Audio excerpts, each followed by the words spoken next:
caixinha.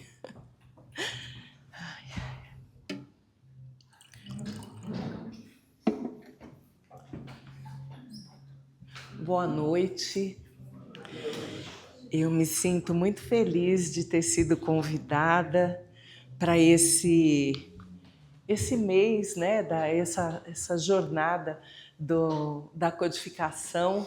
Nós que abraçamos Kardec com tanto amor e encontramos nessa doutrina um caminho de iluminação das nossas vidas, né? Essa doutrina de luz que faz tanta diferença depois que a gente toma contato e a abraça, né?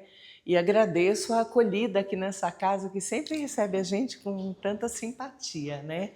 Muito bem. O tema que me coube nessa jornada aí do mês da codificação espírita é a evolução da Terra e dos mundos. E nós, como terráqueos que somos, né, reencarnados nesse orbe, né, nesse planeta, temos as nossas ideias já cultivadas, desenvolvidas sobre esse planeta que nos acolhe.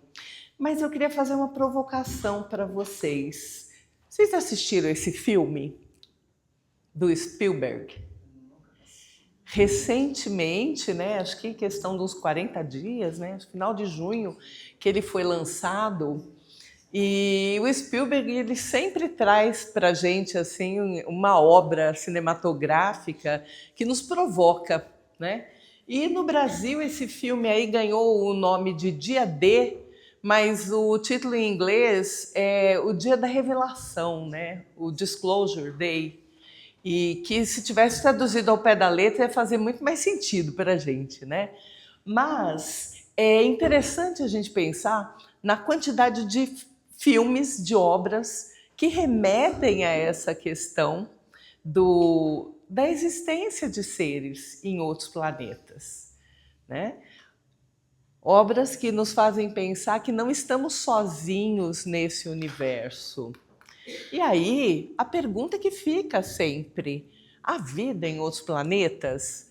Para alguns isso já é alguma certeza, né? Outros, um pouquinho mais céticos, acreditam que não, né? Que isso aqui é tudo que a gente tem e tudo que nós teremos, né? E para aqueles que acreditam que exista vida em outros planetas, ainda como que são esses outros planetas? Porque a gente tem, já através dos recursos tecnológicos, a gente tem uma boa visão do como é o nosso planeta, os recursos que temos no nosso planeta, né? A história geológica do nosso planeta, mas e os demais? Essa curiosidade, né, do como são os outros planetas, se há vida em outros planetas, é uma curiosidade humana, nos pertence, né? Será que é só isso aqui que existe, né?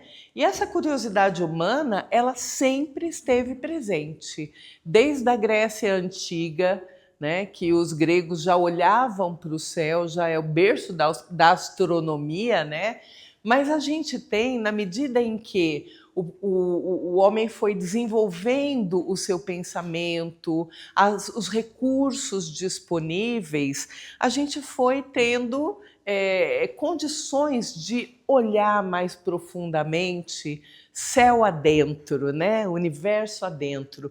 Então a gente tem uma figura lá do século XVII, 1617, que é um dos primeiros telescópios com precisão para observação dos astros, né? Do Johannes Hevelius. É o pai do telescópio. Foi quem inventou o primeiro telescópio com recursos para se ver alguma coisa com precisão, né? E aí a tecnologia foi prosseguindo. A gente tem disponível mundo afora aí diversas categorias de telescópios, mas a pérola, né, da coisa, né, cerejinha do bolo, é o tal do James Webb, que entrou em funcionamento, foi posicionado em 2022, e que tem permitido à ciência astronômica trazer imagens do universo que são encantadoras e que nos fazem crer, porque a ciência está mostrando, né, nos fazem crer na riqueza que é esse universo, a casa do Pai, né? Então, a hora que a gente busca essas imagens obtidas com o telescópio, a gente encontra imagens como aquelas ali. Essa maior, se a gente for dando um zoom ali, né, a gente vai ver galáxias, cada pontinho desse é uma galáxia, né, com formatos diferentes, e esse colorido aí já é um pouquinho do dedo do ser humano ali, porque o James Webb, ele capta imagens de infravermelho, e aí através de recursos ópticos, os técnicos da área, eles traduzem aquelas emanações, né, de infravermelho, traduzem em cores equivalentes ao espectro que nós enxergamos com o nosso olho. Mas a imagem, quando ela chega bruta, antes do tratamento, ela não é assim. Mas são imagens maravilhosas, que ali a própria riqueza das formas, da profundidade, já vai nos dando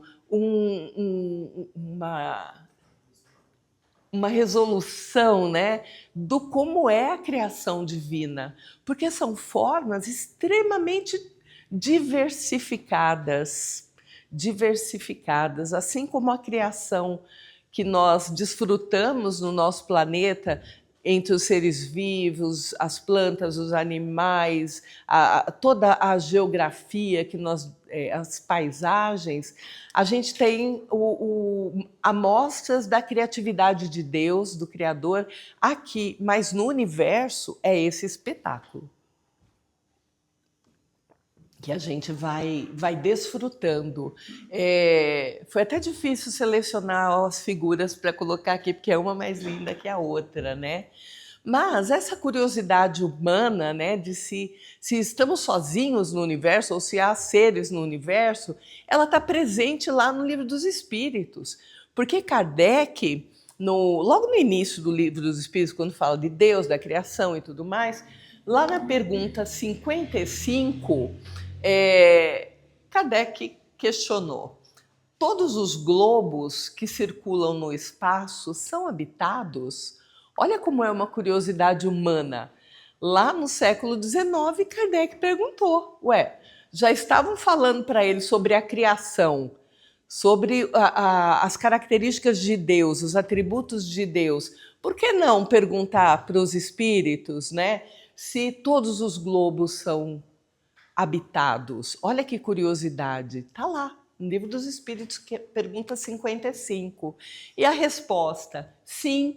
E o homem terreno, nós, né, está bem longe de ser, como acredita, o primeiro em inteligência, bondade e perfeição. Nossa, situou a gente no lugar que a gente está, né?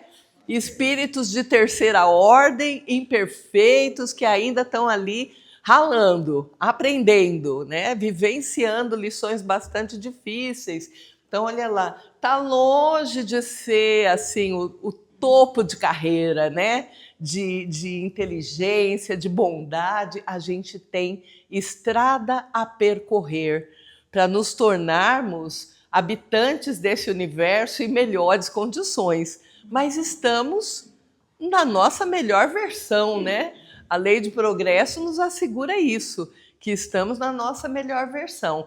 E essa resposta, ela continua. Há, entretanto, homens que se julgam espíritos fortes e imaginam que só este pequeno globo tem o privilégio de ser habitado por seres racionais.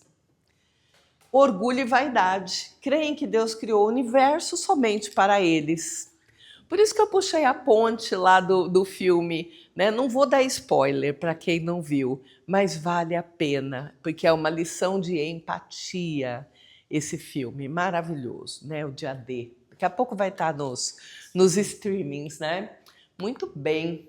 Se a gente buscar uma representação para a gente ter ideia do tamanho da nossa casa, né?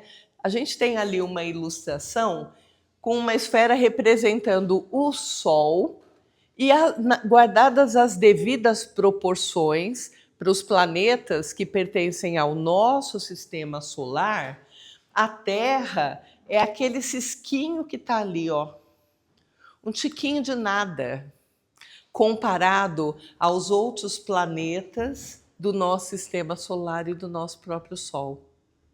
Para vocês terem uma ideia do quanto nós somos pequenininhos ainda. É um cômodo muito pequenininho nessa grande casa do Pai, que é o universo, né? A nossa morada é uma morada bem pequenininha. E a gente aprende, estudando Kardec, estudando a codificação, que a evolução da Terra e dos mundos, ela se dá segundo a lei de progresso.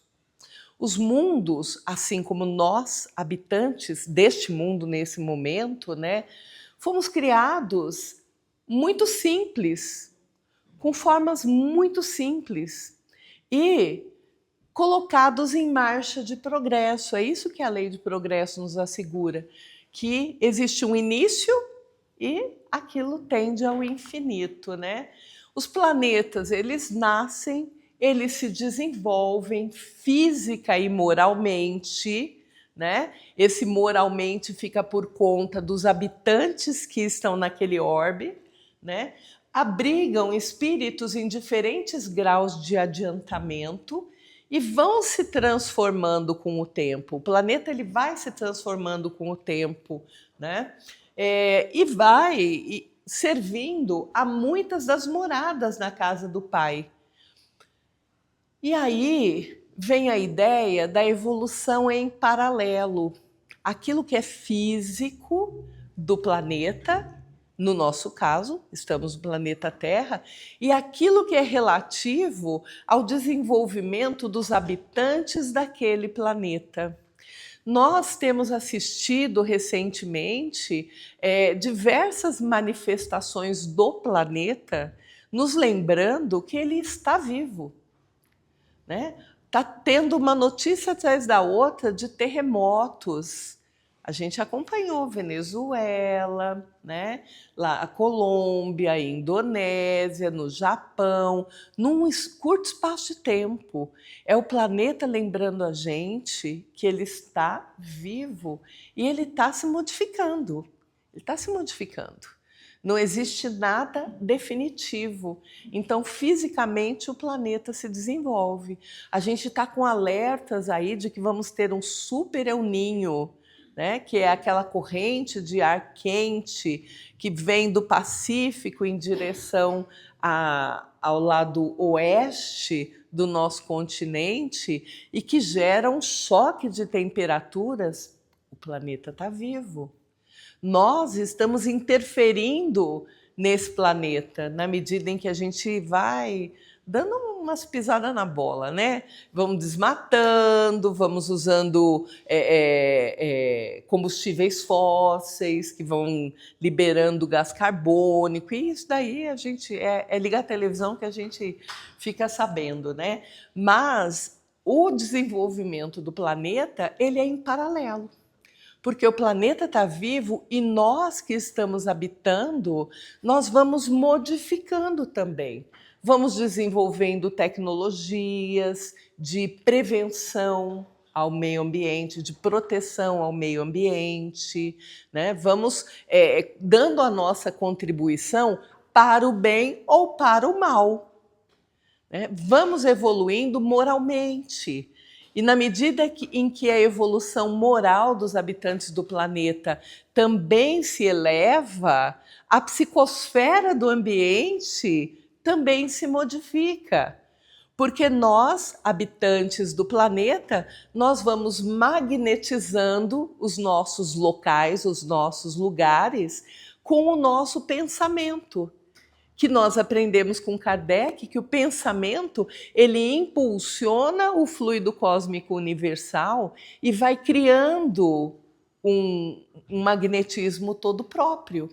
É dessa forma que nós emanamos a nossa energia, que é perceptível pelo outro, que tem a sensibilidade, pelos irmãos desencarnados. É dessa forma que, coletivamente, nós criamos uma psicosfera com o nosso pensamento.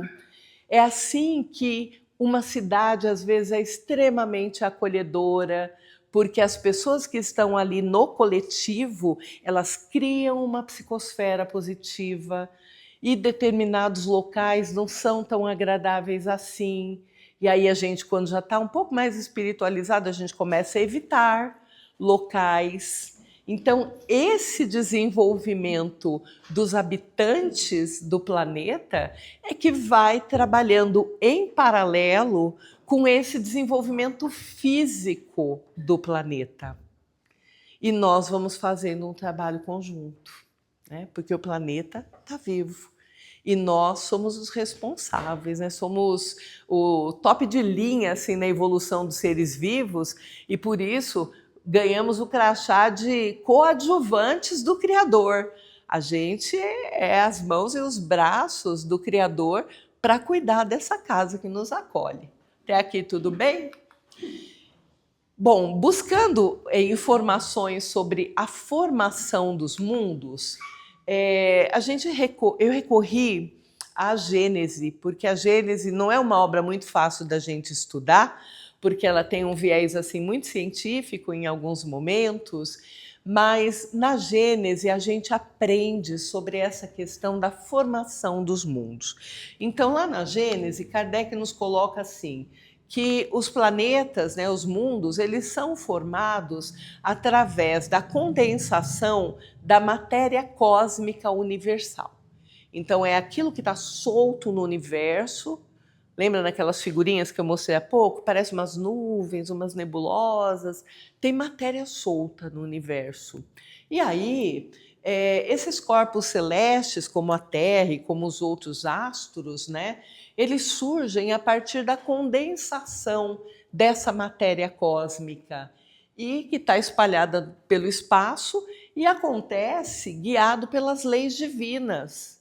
E aí a gente pode perguntar, mas que lei divina que é essa, né? Onde é que está escrito?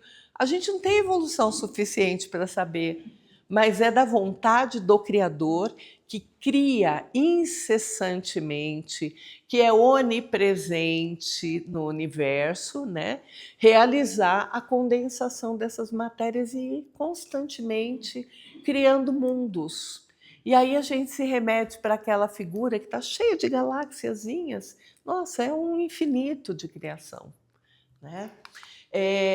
Essa evolução paralela que eu citei há pouco, né, faz parte dessa dinâmica da formação dos mundos. O progresso do mundo ele caminha junto com a evolução dos espíritos que neles habitam. Então, quando os espíritas se reúnem, espírita adora falar da tal da transição planetária.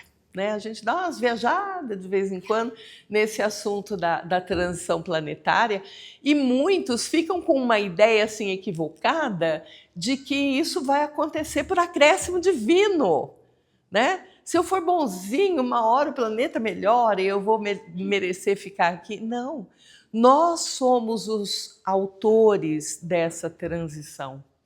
Somos nós que vamos batalhar para que esse planeta possa seguir o seu curso evolutivo. Porque na medida em que nós nos melhorarmos moralmente, nós vamos interferindo com a nossa atitude, com a nossa energia, com o nosso pensamento, nós vamos interferindo no planeta. Né? E o planeta ele vai se aperfeiçoando para nos oferecer melhores condições de vida. E aí a gente vê, né, essas dinâmicas que andaram acontecendo, os tais terremotos, assusta quem já presenciou, já esteve num local não esquece jamais, né? Só que dali, daquela catástrofe que acontece, surge uma oportunidade extremamente abençoada para que as pessoas que estão no local também se transformem. Porque alguns vão perecer, porque é o seu tempo, é o momento. Ninguém parte daqui sem que seja o momento certo. Só que muitos que ali estão vão colocar para fora um impulso de fraternidade, de solidariedade, que talvez, se tudo seguisse na paz, assim, sem acontecer nada, ia demorar muito para que aquelas pessoas se mobilizassem na direção do outro. E aí a gente vê, por exemplo, cenas ali da Colômbia, né? O pessoal desesperado tentando socorrer e o pessoal, os bombeiros, tudo pedindo, olha, silêncio, por favor, para a gente ouvir. Então, vai acontecendo uma interação entre as pessoas que estão naquele local e elas têm oportunidade de dar mostras de solidariedade, de amor ao próximo, de acolhimento, de cuidado. E isso funciona como um acelerador do processo de melhoria das pessoas que estão ali. Então, daquele sofrimento surge um ponto de luz para todos, né? A esfera terrestre, que nós chamamos de planeta Terra, ela passou por longos períodos geológicos e espirituais, até se transformar nesse planeta que a gente reconhece com essa configuração, que vista do espaço é uma bolinha meio azul por causa da atmosfera, da quantidade de água, né? Mas nos seus estágios primitivos, na formação do planeta, né, não havia condição de estarmos ali existindo. Precisou ocorrer todo um processo de transformação. O capítulo 7 da Gênese é uma leitura que é bem nesse sentido, né, de entender a evolução da Terra. O capítulo, inclusive, é intitulado A Evolução da Terra, nos diz assim, que a Terra traz em si os traços evidentes das suas transformações. E isso, a ciência permite que a gente verifique. Por exemplo, a nossa costa litoral brasileiro se encaixa perfeitamente na África. É uma evidência de que um dia estivemos unidos ali, os dois territórios, né? E na medida em que o planeta foi se modificando, foi existindo um afastamento. Espécies vegetais e minerais que existem na África existem no Brasil. Da mesma forma, na Europa e Canadá e Estados Unidos, uma série de elementos que estão ali presentes evidenciam que houve uma separação, que inicialmente era uma massa, a crosta estava toda compactada e aí foi se separando, né? A ciência mostra para a gente também que existem essas placas tectônicas que vão se modificando, que vão se movimentando e causam esses cataclismos aí que a gente tem visto. O meio do Oceano Atlântico, ele é rachado, ele está se separando, porque a América ela se despregou daqui e ela está fazendo esse movimento aqui. Então, existe uma fenda no meio do Oceano Atlântico, e isso a ciência prova hoje, né? E o Pacífico ele está sofrendo uma compressão, por isso que acontece esse monte de coisa lá, né? Seguem-se as fases, todas as fases de transformação do planeta com uma precisão matemática nos diversos terrenos que compõem a sua estrutura. Esse parágrafo, gente, foi escrito na codificação, século XIX, porque já existia uma base científica trazida pela geologia que nasceu lá no século XVIII e que permitia fazer essas observações sobre a formação do planeta. Então, a geologia, ela prova que a história da formação do globo está escrita nas camadas geológicas. E o homem, na medida em que ele foi olhando com curiosidade, porque é a curiosidade que nos move, né? A humanidade foi entendendo esse processo evolutivo do planeta. Não sei se vocês tiveram a oportunidade de ver, no Fantástico de ontem passou uma matéria sobre o El Niño. E aí os geólogos e os espeleólogos, que é o carinha que gosta de entrar em caverna, né? Eles fizeram um estudo em que eles foram coletando amostras das camadas de rocha que foi formada por aquela estalactite que fica ali pingando e acumulando camadas na parte de baixo. E aí, fazendo o corte daquela parte que recebeu gotícula por gotícula, né? Dá para ver as camadas depositadas das várias inundações da caverna causada pelas tempestades do El Niño. Olha a sofisticação, a que ponto chegou a ciência desenvolvida pelo homem. É fabuloso isso, é fabuloso. É o trabalho da ciência tentando entender a nossa casa. E uma vez compreendendo os fenômenos que ocorrem na nossa casa, poder cuidar desta casa com mais zelo. A ciência a favor, né, da nossa casa.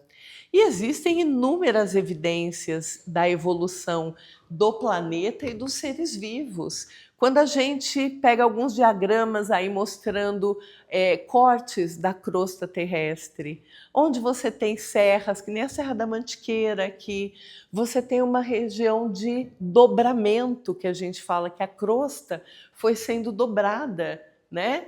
E aqui o Vale do Paraíba, geologicamente, ele é maravilhoso, porque nós temos fósseis no Vale do Paraíba, vocês sabiam? Aqui em Taubaté tem um museu que tem os fósseis aqui do Vale do Paraíba, dos répteis que viviam aqui. A nossa região aqui é uma região de compressão. Então, falei para vocês que o Oceano Atlântico está rasgando, né? Então, a Serra do Mar vem empurrando, só que a Serra da Mantiqueira, ela está fazendo um movimento de subida. E o vale, ele é comprimido. O leito da Dutra, que é onde passa a Dutra, onde passa o Rio Paraíba, tudo, o substrato rochoso embaixo, ele é todo trincadinho. Por isso que vivem fazendo remendo na Dutra, e é uns remendos tudo quadriculadinho, porque racha. O Vale do Paraíba está em compressão.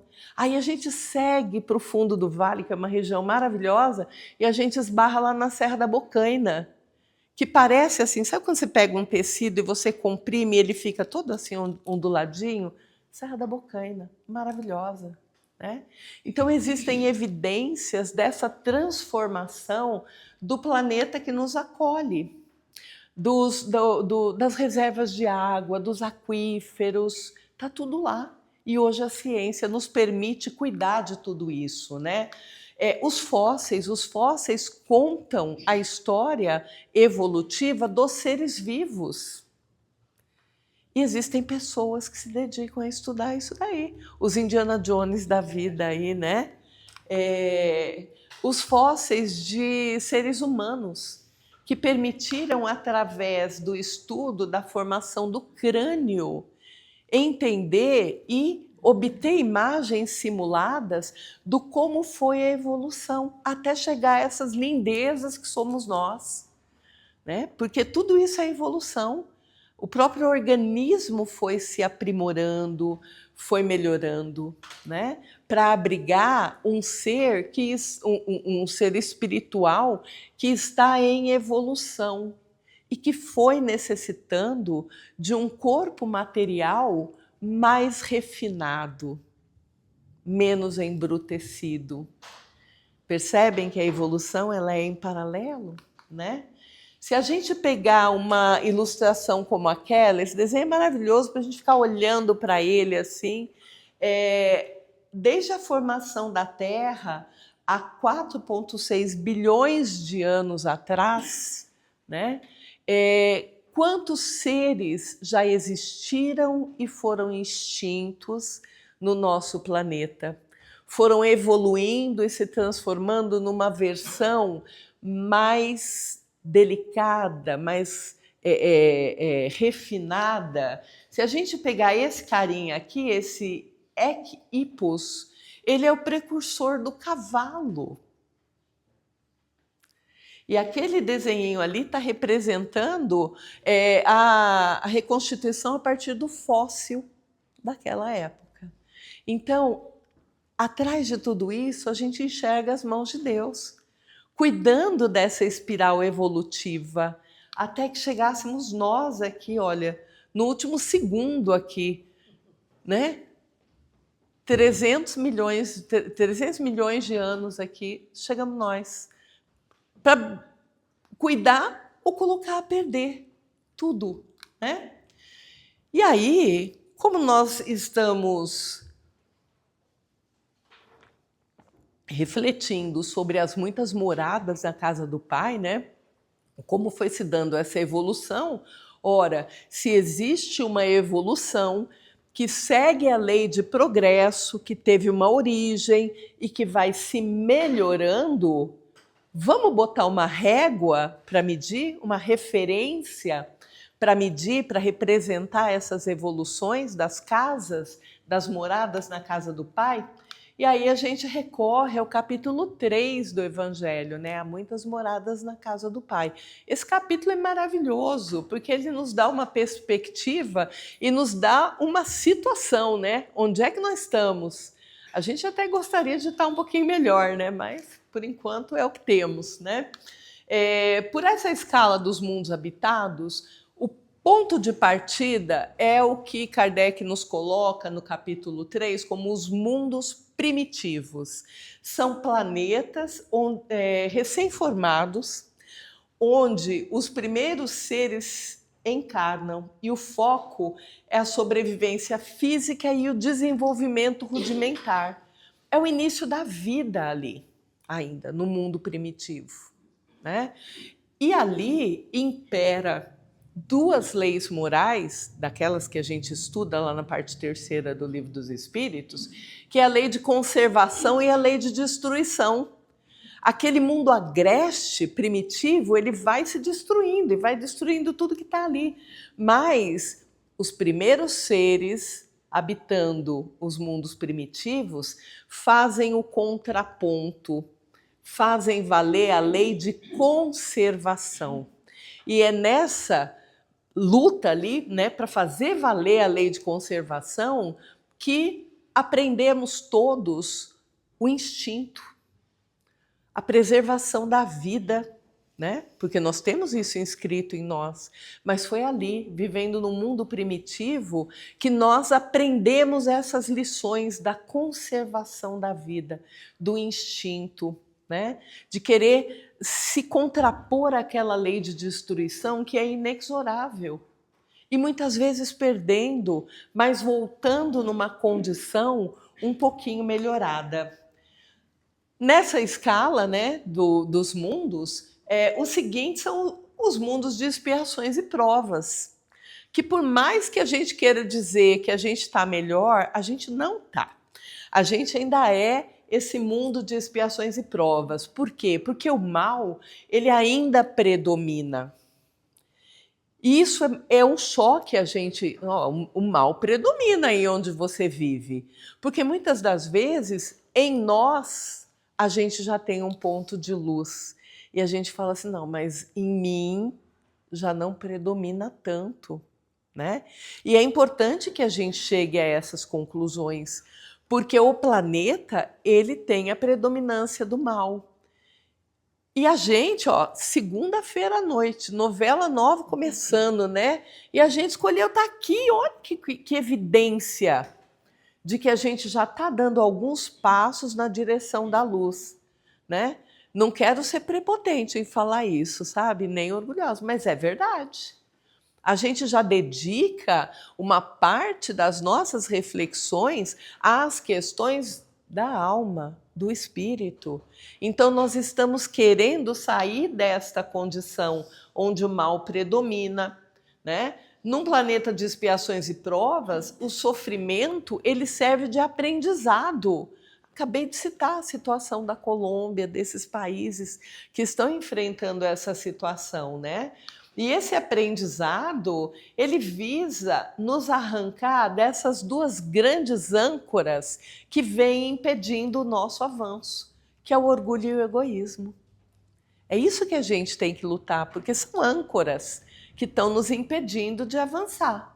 Mas, como nos asseveram, né, os mentores aí, nós estamos em processo de transformação, em processo de transição, né?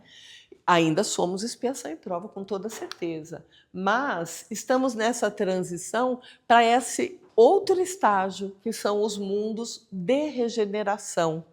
Podemos dizer que somos um mundo em regeneração, porque a gente vai chegar lá com toda certeza, né? Então é esse estágio para o qual a Terra está transitando, para o qual a Terra vai passar, né? E aí, nesse mundo de regeneração, qual que é a diferença? Ai, foi extinto todo o mal? Não, o mal ele vai estar presente ainda, numa certa dose, né? Mas vai haver a preponderância do bem sobre o mal. É bem uma coisa assim de passagem de fase mesmo, né? De transição. O arrependimento das almas que estão ali encarnadas vai fazer com que as transformações ocorram. E aí a gente vai poder experimentar uma paz relativa, uma tranquilidade relativa, né? E é um trabalho coletivo, construído pelos habitantes do planeta, né?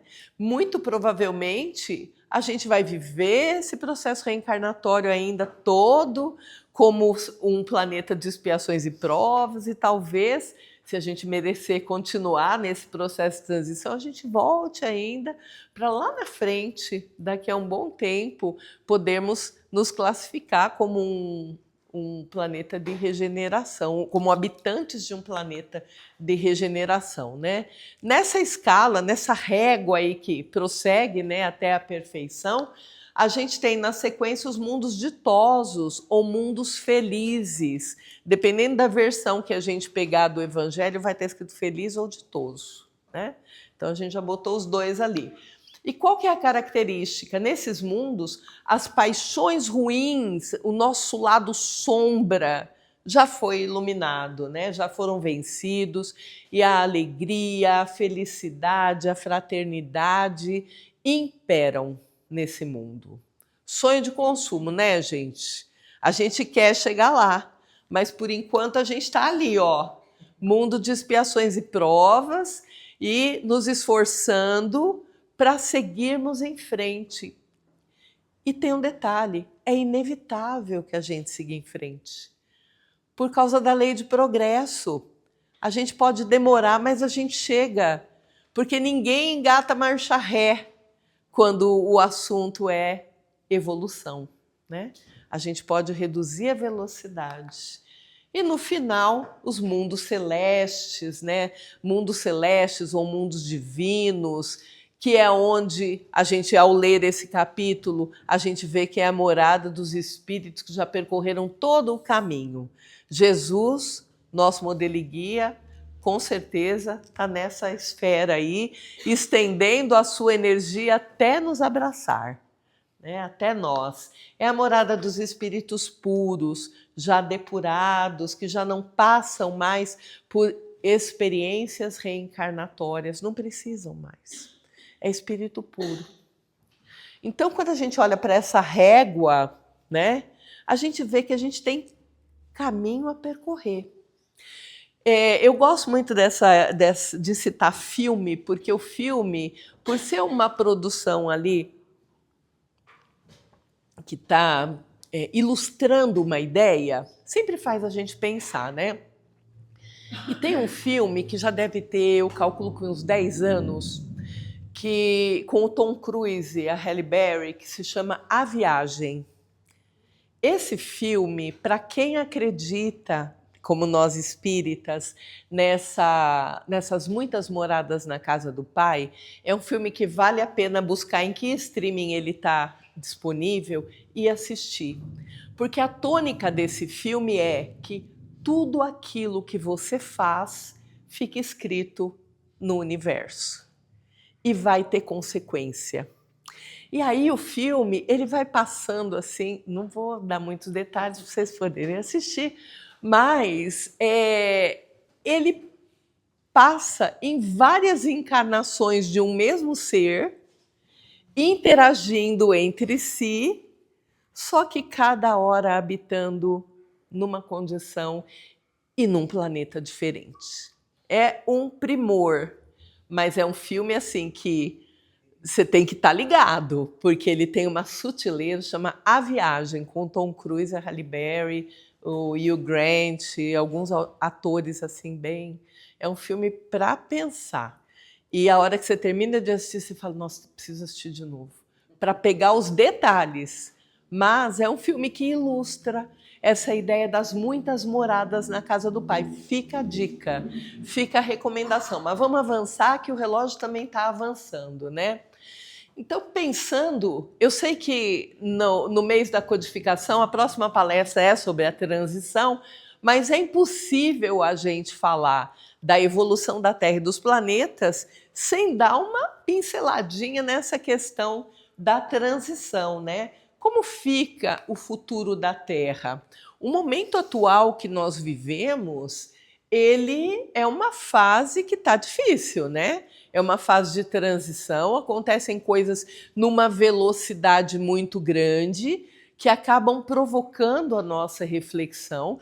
Nós temos todos esses fenômenos naturais e nós temos aqueles fenômenos, aquelas provas que são provocadas pelo homem. Vocês já pararam para contar quantas guerras estão acontecendo ao mesmo tempo no planeta? São várias, várias. E as pessoas vão sofrendo, as pessoas vão cuidando uma das outras, outras vão destruindo umas às outras, mas está acontecendo. Esse mundo, para que ele possa se chegar à condição de mundo de regeneração, tem muita faxina para fazer. Tem muita coisa a ser melhorada, né? Principalmente com relação à renovação moral, porque para o planeta poder mudar de categoria, os habitantes é que têm que evoluir moralmente. O planeta ele se transforma, mas o avanço na categoria dos mundos habitados, ele vai ser realizado pelos habitantes do planeta. Então é necessário que nós estejamos empenhados em fazer a nossa parte. E aí, sabe aquela questão de organismo, né, que tem célula, sistema, né? A gente começa com os passos que a gente pode dar. A gente age dentro da nossa família, dentro dos grupos que a gente participa.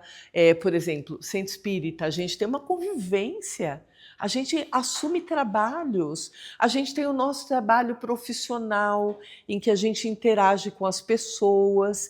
E aí, se eu estou convencido de que quem vai fazer a evolução do planeta são os seres humanos, eu vou agir conscientemente em todas as células, todos os núcleos onde eu estou, onde eu atuo, procurando colocar o melhor de mim, a melhor versão de mim. Cada um faz a sua parte. Agora imagina quando todos nós estivermos nessa vibe, nessa pegada. A gente vai transformando moralmente a família, o bairro, o condomínio onde a gente mora, o nosso ambiente de trabalho, a casa espírita, o que for. Porque a gente vai estar fazendo a nossa parte, né? Com relação ao destino dos espíritos, que habitam a Terra, aqueles que se ajustarem aos novos valores de paz, de concórdia, de fraternidade, né, vão trabalhar no reerguimento da Terra, na transformação da Terra. E aqueles que não se convencerem dessa necessidade de cuidar da própria espiritualidade, de ir se transformando num ser melhor, vai mudar de casa. Vencida essa encarnação, existe a possibilidade de ser convidado. Olha, aqui não vai mais dar para você ficar, porque as condições daqui são outras agora. Você não melhorou, agora você vai levar tudo isso que você sabe, os seus saberes, a sua cultura, todo o conhecimento que você acumulou, você vai botar em prática numa outra casa do Pai, que precisa dos teus conhecimentos e vai te oferecer condições de você trabalhar moralmente, trabalhar a sua moralidade, né? Foi assim que o planeta Terra se desenvolveu. Quando alguns seres que não mereceram estar no mundo mais evoluído vieram para cá, com os seus saberes, os seus pendores, as suas tendências, seus talentos, e vieram para experimentar um mundo que ainda era bastante agreste e se colocaram em marcha. É bonito pensar, né? Mas estamos aqui, vamos lá, vamos nos convencer a tentar melhorar, né? Porque eu não quero mudar de casa, eu quero ficar na Terra, e eu imagino que muitos de vocês, né? E aí, para a gente finalizar, vamos pegar o último texto que a gente tem lá no capítulo 3, que é Há Muitas Moradas na Casa do Pai. Eu copiei ele aqui na íntegra porque é um texto ditado por Santo Agostinho. E ele é muito rico de informação útil. E aí começa assim. O progresso é lei da natureza. Frase objetiva para a gente não ter contestação. O progresso faz parte da lei da natureza, é da lei de Deus. Então não dá para fugir do progresso. Essa lei, todos os seres da criação, animados e inanimados, a essa lei, né, foram submetidos pela bondade de Deus, que quer que tudo engrandeça e prospere. Então, Deus, que é Pai, soberanamente justo e bom, Ele quer que a gente evolua. Mesmo que a gente não queira, uma hora vai. Sabe aquela ideia, até quando você tropeça, você vai para frente? Né? É isso aí. Então, mesmo nos nossos erros, a gente levanta, a gente tropeça e levanta. É assim que vai acontecendo. A gente vai errando e a gente vai limpando a bagunça, né? Arrumando os desacertos. A própria destruição, os nossos tropeços, né?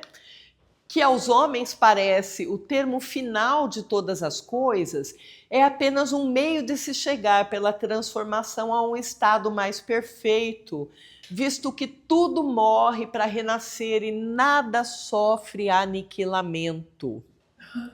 Lavoisier, para quem estudou química, ciência, Lavoisier estava certo. Na natureza nada se cria, nada se perde, tudo se transforma. E é assim. E é assim. Quando chegar o momento do nosso desenlace carnal, essa matéria vai ser restituída à natureza. E nós seguiremos como almas para a nossa vivência espiritual. Né? Então, mesmo a destruição ela é necessária, porque ela é parte de um grande processo de transformação. Ao mesmo tempo que todos os seres vivos progridem moralmente, progridem materialmente os mundos em que eles habitam. Por isso que a gente tem essa ideia da evolução em paralelo.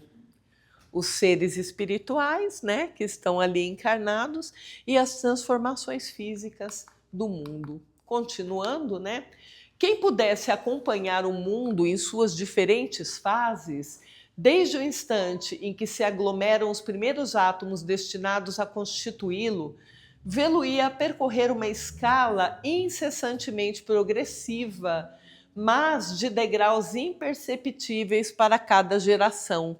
Sabe aquela figurinha da espiral que eu coloquei? É aquilo ali. A gente não percebe porque nós vivemos no tempo cronológico, mas no tempo de Deus, no tempo geológico, no tempo biológico dos seres vivos do planeta, muita transformação e muita evolução já aconteceu.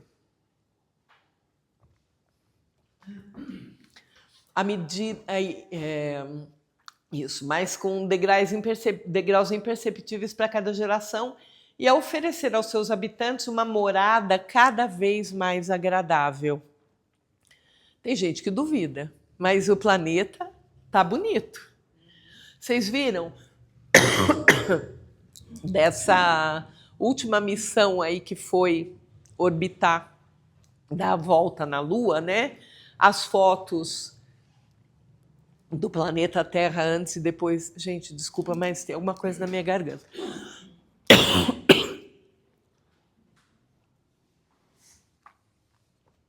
Tempo seco, né?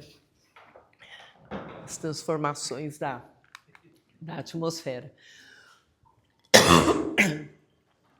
Marcham assim, paralelamente, o progresso do homem, dos animais, dos seus auxiliares e dos vegetais e da habitação, porquanto nada na natureza permanece estacionário.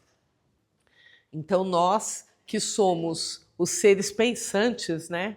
Os seres inteligentes da criação, temos que ser solidários com tudo que a casa nos oferece, com tudo que o planeta nos oferece.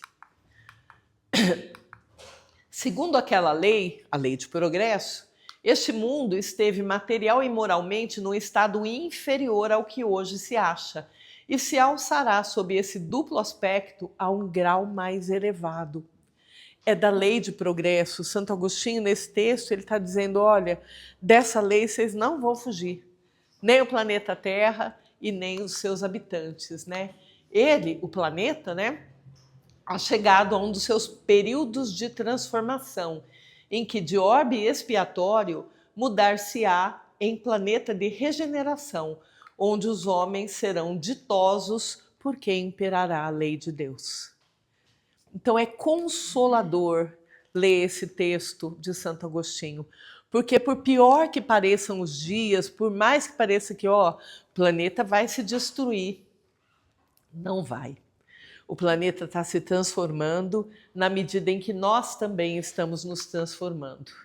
Então, meus amigos, para fecharmos essa ideia da evolução do planeta Terra e dos demais planetas, né? A Terra segue evoluindo. E nós que estamos ali habitando, nós temos missões a cumprir.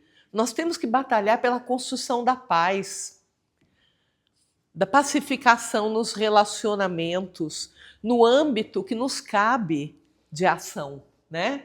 A gente tem que trabalhar o respeito, porque não dá para praticar a lei de amor que Jesus nos ensinou sem que eu passe pela questão do respeito, de respeitar o outro da mesma forma como a gente quer ser respeitado, né? A preservação do planeta. Nós temos que trabalhar pela preservação. Nós temos que nos posicionar quando alguém por aí afora nesse mundo vem querer explorar, por exemplo, a floresta amazônica, né? Quem já teve a experiência de estar ali ao vivo sabe que aquilo é um organismo vivo, a floresta é um organismo vivo e que tem tanta importância na preservação da vida planetária, na geração de água, com os tais rios voadores, que a ciência nos prova que de fato existem. Nós temos que trabalhar pela preservação, no âmbito que estiver ao nosso alcance, onde nós estamos inseridos. Porque no final das contas, a gente está batalhando pela vida. E a gente precisa dessa experiência reencarnatória para que a gente siga progredindo. Porque é através das experiências terrenas que a gente vai dando passinhos nessa senda de progresso. É o que tínhamos para a noite de hoje. Muito obrigada.